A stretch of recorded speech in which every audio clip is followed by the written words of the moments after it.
Bonjour à chacune, à chacun. Bienvenue pour ces quelques minutes d'inspiration. Aujourd'hui, j'ai choisi le thème d'un mot, un mot qui, je pense, peut être le vecteur du futur qu'on va pouvoir créer ensemble, l'humanité. Et ce mot, c'est le mot spiritualité. Un mot qui, dans le monde des organisations et des entreprises, est tellement difficile à placer encore aujourd'hui, en tout cas en Occident ou dans les pays francophones. Et pour autant, ce mot est la clé, d'après moi, une des clés pour avancer ensemble. Et pour commencer, pour tout de suite enlever vos peurs par rapport à ce mot, je trouve intéressant de s'inspirer notamment de Stephen Covey qui a écrit ce best-seller, Les 7 habitudes de celles et ceux qui réussissent tout ce qu'ils entreprennent. Et il nous dit les choses, mais d'une manière tellement simple, magnifique, merveilleuse. Il nous dit, mais toute création a deux étapes. La première étape de tout ce qui est créé commence dans l'esprit, dans l'état d'esprit. Vous voulez construire une maison, ça commence dans l'esprit. Vous voulez développer un nouveau produit, ça commence dans l'esprit. Avant de le voir matériellement exister, toute création, même votre journée, ce que vous allez faire, le petit déjeuner, ça commence dans l'esprit et après l'être humain, à travers ses actions, à travers son corps, va réaliser, produire, créer, finalement matériellement ce qu'il a d'abord ressenti, imaginé dans l'esprit. L'esprit, qu'est-ce que en anglais? L'esprit, c'est spirit.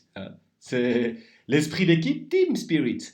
Donc l'esprit est présent sans arrêt dans toute vie d'organisation et vie entrepreneuriale.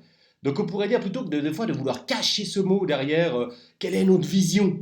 Notre vision, une vision, ça vient de l'esprit. On est en train de parler de spiritualité. La spiritualité n'a rien à voir avec la religion. Oui, il y a des liens, il y a des choses qui se rejoignent, mais s'il y a deux mots, c'est que c'est différent. C'est comme une pomme et une poire. On n'emploie pas le mot pomme pour parler d'une poire. Il y a des similitudes entre une pomme et une poire, mais il y a deux mots. Donc la spiritualité n'est pas la religion du tout. Donc c'est peut-être aussi, peut-être, certainement pour ça que tant d'êtres humains ont peur de ce mot.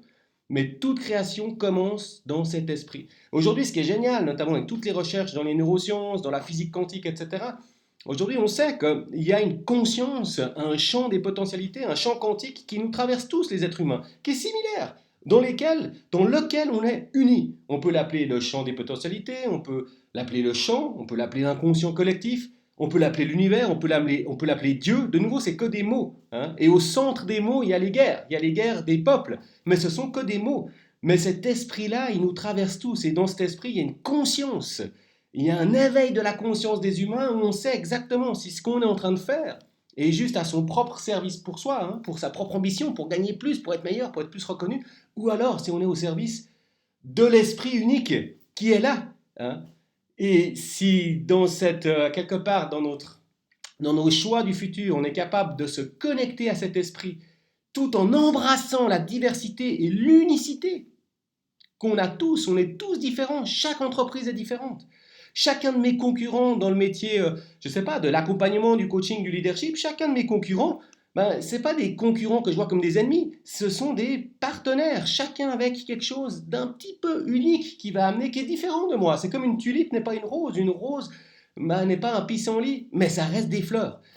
Donc si on est capable de se relier à cet esprit et être pleinement aligné avec ses talents uniques, ses passions uniques, au service de cet esprit, waouh, mais quel monde nous allons créer là! Juste merveilleux, quelle opportunité géniale.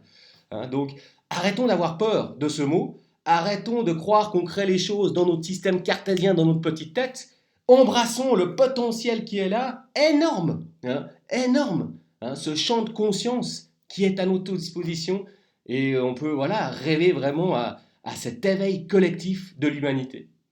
Merci pour votre attention, toute belle journée à vous, à tout bientôt.